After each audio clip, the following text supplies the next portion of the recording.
All activities that are performed on a field are recorded by accessing pick lists within the Operations pane.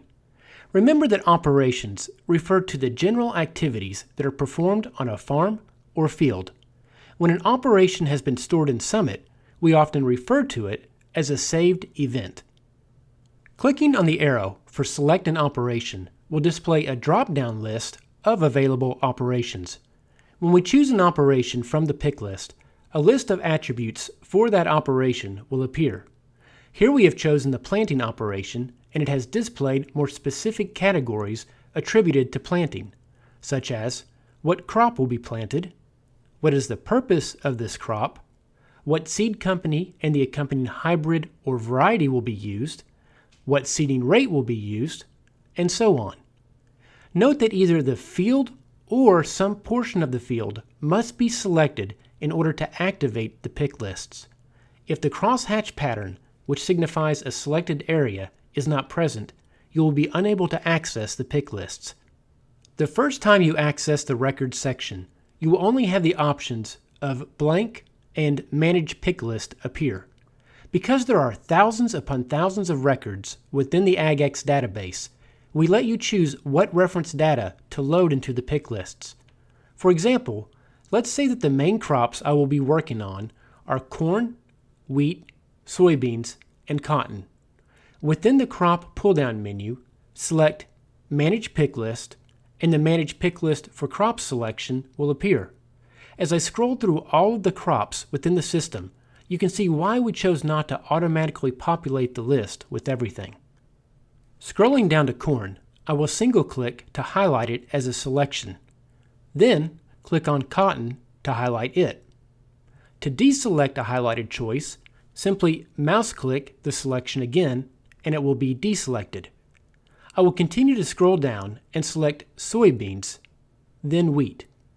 When all of the selections have been made, click OK.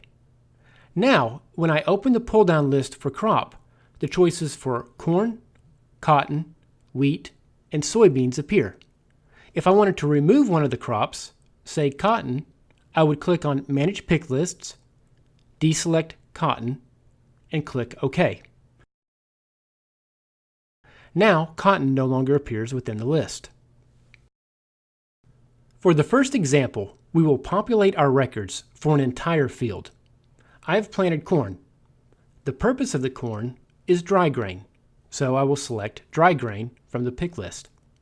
Make sure after you add the selection to your pick list that you reselect it within the pick list. A best practice that will save you a lot of time is if you know what you're going to be using before the season begins. Then pre-populate the pick lists so that everything is set and ready when you're ready to record your operations.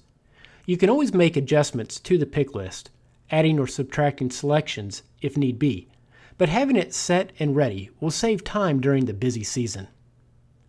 Moving on, the seed company was DeKalb, so I will load DeKalb into the pick lists. However, since I also know that I will be using Asgrow and Pioneer on some other fields, I will go ahead and select them while I'm setting up the pick list. Next, I'll add the variety used and a seeding rate.